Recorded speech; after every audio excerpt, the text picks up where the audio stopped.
Muy buenas tardes, mis queridos estudiantes. Vamos a hablarles sobre el cálculo infinitesimal, que hace parte del cálculo diferencial, y vamos a tocarle la noción del límite. El límite como tal, nosotros queremos estructurarlo o realizar un modelo matemático, y teníamos que una noción es, bueno, el límite de una función. Pero ¿qué es eso en forma coloquial o en forma usual? ¿Qué tan cerca puedo llegar a algo, ya sea por la derecha o por la izquierda? Porque, un ejemplo muy sencillo, si esta es nuestra casa, o si este es nuestro compañero o punto de referencia, yo me puedo acercar a él por la izquierda, pero también me puedo acercar a él por la derecha. Entonces, en las matemáticas, digamos como que se pretende siempre modelar cualquier fenómeno que nosotros queramos representar o que veamos representado en la vida real. Ese interés llevó a que el hombre estructurara esto, pero no perdiendo vista su objeto matemático, que era identificar qué sucedía si un valor X se acercaba tanto a un número de una función y encontraban que se podía particularizar a un número como tal, viene siendo el límite. ¿Qué es lo que tengo por acá? Entonces, si deseo encontrar el límite de f de x, es decir, de una función, x se aproxima tanto a lo que sea necesario, pero no lo toca. Es decir, miren, nos acercamos por la derecha, por la izquierda, pero no toca ese límite. ¿Qué ocurre? Bueno, tenemos esta representación algebraica donde la palabra lim representa límite, x variable, la flechita indica tendencia, a es cualquier número real, f de x una función y l a lo que se está acercando. ¿Cómo así? Nosotros leemos esto de la siguiente manera: el límite de x cuando tiende a de una función es igual a l. Aquí digo cómo se lee. Límite cuando x tiende a valor de a de una función f de x, entonces va a ser igual a L. Entonces, si nos dicen a nosotros que el límite, esto es un ejemplito, x tiende a 1 de una función, particularmente una función lineal, x más 1, nos dicen encontrar el límite. Ponemos aquí por definición es igual a L. Pero ¿qué ocurre? Según la explicación que mostré por acá, el tener el 1, es decir, a lo que tiende, yo les decía, me puedo acercar por la derecha o me puedo acercar por la izquierda al valor de 1. Pero mientras voy acercándome al valor de 1, en las funciones nosotros vamos a sustituir los valores aproximados por la derecha y los valores aproximados a ese número por la izquierda. Y cuando lo sustituya a mi función voy a obtener otros valores, es decir, la imagen de la función.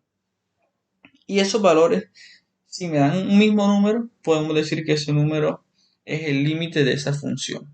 Aquí tengo un ejemplo de esta misma función y dice lo siguiente: el límite de x cuando tiende a 1 de x más 1 es igual a l. ¿Cuál es ese límite? ¿Qué hacemos? Nos aproximamos por la izquierda, nos aproximamos por la derecha ese valor que tiende, es decir, a 1. De esta forma era que nosotros llevamos a ese valor, digamos como que en épocas antiguas, que lo llamamos la forma de calcular el límite intuitivamente. Y tenemos lo que mencionaba. Me acerco al 1 por la izquierda, 0.99. Y si quiero ir acercándome más a él, voy agregándoles más 9, que son cifras decimales que me indican que se está acercando más por la izquierda. Asimismo, por la derecha, 1,001. Entre más 0 le agregue, estoy diciéndome que estoy acercándome muchísimo más al 1, que en este caso es a lo que tiende el valor de x, pero no está tocándolo. ¿Y qué pasa? Voy sustituyendo estos valores aquí en la función donde aparece x, estos también, y me encuentro un patrón lógico. Bueno, se encontraron con un patrón lógico. ¿Qué decía? Que aquí me da 1.999 y aquí también 1.999. Entonces Cauchy, que fue uno de los primeros que dio la definición del límite, o de la definición formal, pudo ver que si esto ocurría, entonces al número como tal, que tendía por la derecha y por la izquierda, era un número particular, se decía que ese número que está aquí sería el límite de esa función, a lo que va a llegar ella cuando se esté aproximando o tome valores muy cerca al 1. A eso lo conocíamos como la forma intuitiva de calcular el límite de una función. En efecto, ya de manera más formal o cuando ya se estructuró, digamos como que el paso a paso para poder calcular el límite, simplemente veíamos que sustituíamos este valor 1 en la función y obteníamos ese valor 2 que se obtenía antes de forma intuitiva. Es decir, sustituyo en x el 1, le sumo 1 y eso me da 2. ¿Listo? Aquí coloco otro ejemplo que aparentemente, digamos, si lo sustituyo enseguida aquí, como explico ahora mismo, se indeterminaría, pero lo que hago es calcularlo de forma intuitiva. Es decir, me acerco al 2 por la izquierda, me acerco al 2 por la derecha lo más que pueda. Miren que por lo general son los mismos valores en cuanto a los decimales, por la derecha y por la izquierda, y obtuve también que me daba 4, tanto por la derecha o por la izquierda. Y como ya lo podía resolver de tal forma que no se me indeterminara.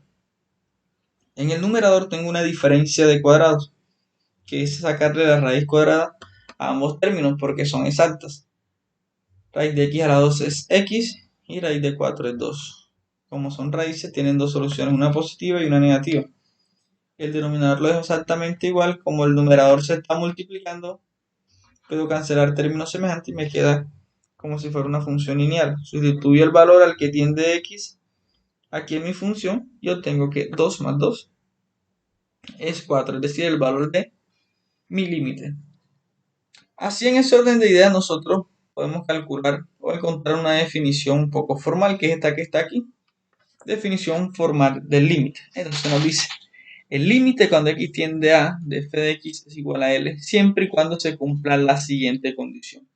Dice, para todo epsilon mayor que 0, existe un delta mayor que 0, tal es que para todo x se cumple que este valor absoluto indica distancia. La distancia de x a va a estar entre 0 y delta. Y si esto ocurre, entonces la distancia de la función y el límite va a ser menor que epsilon. Aquí hay dos aspectos a tener en cuenta. Quién es epsilon y quién es delta son simplemente números reales muy pequeños, pero son mayores que 0. En otras palabras, hace referencia a aquellos números que nosotros decíamos. Bueno, si aquí está el 7, todos los que se están acercando por aquí, todos los que se estén acercando por acá, la distancia, que es lo que tengo aquí, del número que está acercando por la izquierda va a ser muy mínima con relación al 7. Igualmente, el valor de la distancia que se esté obteniendo cuando se está acercando por la derecha. Ahora, eso gráficamente lo puedo explicar acá. Dice lo siguiente, es un valor de A, su imagen, se supone, cuando ya la sustituya, va a ser el límite. Pero ¿qué pasa? Nosotros hablamos aquí en el eje X, veamos por acá, un valor de delta. Entonces simplemente delta es un incremento, no sabemos cuánto es, lo que hacemos es sumárselo. Si tengo este punto de referencia, le sumo una distancia delta. Y digo, bueno, este punto será A más delta. Y le resto esa misma distancia, sería A menos delta. ¿Qué viene siendo eso? Cuando te estás aproximando, acercando a dicho valor por la derecha y por la izquierda, lo que explicábamos ahorita de forma intuitiva. ¿Qué pasa si tienes unos valores aquí acercándose a X o tienes unos valores en la función, es decir, en las imágenes? Entonces, si lo tienes primero por la izquierda, A menos delta, acá en Y vas a obtener un valor, es decir, en la función, pero acá aparece epsilon. ¿Quién es epsilon? También es un número positivo muy pequeñito, ¿listo? Entonces, tengo mi límite y quiero separarlos a una distancia epsilon. ¿Qué hago yo? Que es una distancia, recuerdo, positiva, pero mayor que 0. Muy chiquitica, pero mayor que 0. Una distancia epsilon, entonces este punto sería L más epsilon. Igualmente quiero con relación a el límite, pero hacia abajo, entonces sería L menos epsilon. Perfecto, entonces, ¿qué sucede? Que mientras que yo me voy acercando a, en este caso, en X, voy a tener un valor en Y. Entonces, cuando voy por aquí en A menos delta, su imagen, en efecto, va a ser L menos epsilon. Si me voy acercando ya sea por este punto, que obviamente la distancia va a ser más pequeña que esta, voy a tener una imagen aquí. Y si voy haciendo exactamente lo mismo, pero por la derecha, A más delta, miro aquí las flechitas y perfecto, aquí voy a encontrarme con L más epsilon. Y entre más me vaya acercando por la derecha y por la izquierda, voy a encontrarme aquí a L, que viene siendo el límite de la función, siempre y cuando éste exista. ¿Ok? Entonces, ya posterior a esto viene, digamos, como que una serie de estructuras o de formas de calcular el límite de forma un poco más formal. Aquí mencionaba lo que al principio traía colusión, que eran los límites laterales. Es decir, si tú quieres encontrar el límite de una función, lo que haces es acercarte primero por la derecha, acercarte por la izquierda. Si obtienes el mismo resultado, para ambos casos, ya sea por la izquierda y por la derecha, el límite se dice que existe. Si los límites cuando te acercas por la derecha y por la izquierda son diferentes, se dice que el límite no existe. ¿Listo? Es decir, que un criterio de existencia sería que los límites laterales sean exactamente iguales. Entonces aparecen unas propiedades de los límites de una función. La primera es que te dicen que el límite de x cuando tiende a de una constante siempre va a ser igual a la constante. ¿Qué es la constante? Cualquier número. Y aquí tengo un ejemplo. El límite de x cuando tiende a menos 6 de 8. No importa lo que sea, la propiedad me dice enseguida que el límite va a ser 8. Es decir, la constante. ¿Ok? Me dicen otra segunda propiedad, una constante por una función. La propiedad me dice, sacas la constante y la pones a multiplicar por el límite de la función. Entonces, ¿qué vas a encontrar? Que ese 4 yo lo saco en este ejemplito, me queda el límite de x cuando tiende a 3 de x a la 2, lo sustituyo, me queda 3 a la 2, 9, y lo multiplico por el 4 que aparece aquí, que en este orden de ideas sería 9 por 4, 4 por 9, que nos da 36. La suma de límite nos dice que puedes separarlo, es decir, si tienes una función que esté sumando, como esta, 3x más 2, yo puedo separar el límite de x cuando tiende a 2 de 3x a la 2 más ese mismo límite de x de 5x, perdón. Aquí tengo este límite. Entonces aquí tengo el límite de x cuando tiende a 2 de 3x a la 2, pero 3x a la 2 más, aplico la propiedad, el mismo límite cuando x tiende a 2 de 5x. Sustituyo los valores de x por a lo que tiende y resuelvo simplemente. 2 a la 2, 4, por 3, 12, que es de 12 que aparece por aquí, 5 por 2, 10. Lo sumo y me da 22. Esto mismo que se cumple para la suma y para la resta se puede cumplir para la multiplicación de los límites. Es decir, la misma propiedad me permite separar unos límites que se estén multiplicando para obtener un resultado final. En efecto, el ejemplo que aparece aquí, 3x a la 2 por x a la 4, calculo el límite del señor que sería 3, 1 a la 2, 1 por 3, 3 por 1 a la 4 que sería 1 y 3 por 1 sería 3, a lo que tiende ese límite. Todos estos límites si quieren lo pueden comprobar mediante la definición intuitiva, pero a esto te ahorra muchísimos procedimientos.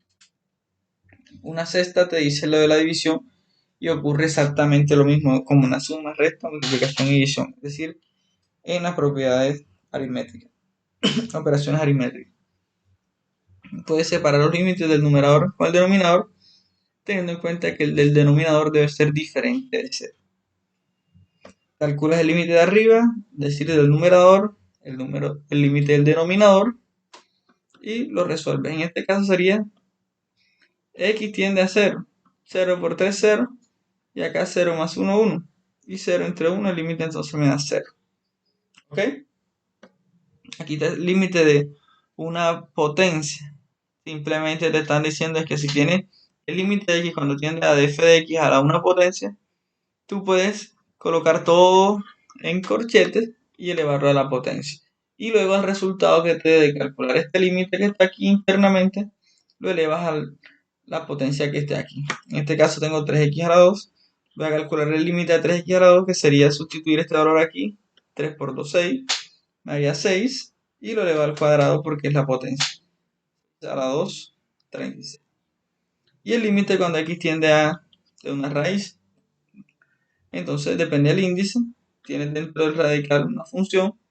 Tú puedes hacer lo siguiente. Colocar la función dentro del radical, calcular el límite normalmente y al resultado le sacas la raíz. Como en este ejemplito. Límite cuando x tiende a 1 de la raíz cuadrada de 16 por x, pero ¿cuánto es x? 1, a lo que tiene el límite. 16 por 1 viene siendo 16.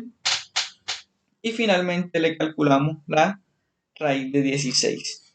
Recordemos que estos son ejemplitos de límites. Bueno, aplicar digamos, las propiedades de los límites. Y por acá tengo el logaritmo. Si se tiene el límite de x cuando tiende a de un logaritmo de base b de la función f de x, eso va a ser exactamente igual a sacar a multiplicar el logaritmo por lo que te dé el límite normalmente. Y listo. Y te dicen que ese límite va a ser mayor que 0. Y el ejemplito es el siguiente. Tengo límite cuando x tiende a 2, logaritmo en base 10 de 50x. Entonces, ¿qué hago yo? Saco el logaritmo. ¿Saco el logaritmo para qué? Bueno, ¿y por qué? Primero que todo, porque la propiedad me lo dice. ¿Y por qué? Para que se me facilite el trabajo. Sustituyo el 2 aquí, me daría 50 por 2, 100. Y el logaritmo de base 10 de 100 es 2, puesto que es el exponente al cual tengo que elevar la base para que me dé el resultado que tengo por acá, que en este caso es 100. Y listo. Este es otro ejemplito muy sencillo, donde aplico, digamos, varias propiedades, que primero que todo es una la separación. Veo aquí que es una suma, separo los límites. Y posteriormente también saco la constante de cada uno de ellos. Miren aquí, las coloco de color azul. Multiplico, hago las operaciones que debo hacer. Yo tengo que mi límite es igual a menos 4. Listo, por acá presento otros límites que aparentemente son indeterminados si hago la sustitución como lo he hecho hasta el momento, pero en efecto me doy cuenta que puedo factorizar como diferencia al cuadrado, que sería x que multiplica x más 3 que multiplica a x menos 3 sobre x menos 3. Cancelo términos semejantes y me queda que el límite es igual a 6. ¿Listo? Y por acá tengo otros ejemplos que para poder desarrollar estos límites que son algebraicos, lo único que debo recordar es factorización, es decir, álgebra. A veces a los estudiantes se les dificulta, no porque no sepan las nociones de límites, sino porque no recuerdan álgebra. Diferencia de cuadrado, esto que está en el numerador es un trinomio de la forma x a la 2 más bx más c. Aquí abajo tengo una ecuación lineal simplemente. Y queridos estudiantes, esta historia continuará. Aquí tengo más ejemplitos, lo pueden revisar. Aquí tengo una diferencia de cubos y suma de cubos, cómo se resuelve. Estos productos notables son de vital importancia para este proceso. Espero que les haya servido este pequeño video. Por favor, les recuerdo suscribirse, darle like, colocar en sus comentarios qué ejemplito quisieran que resolviera. Nos vemos.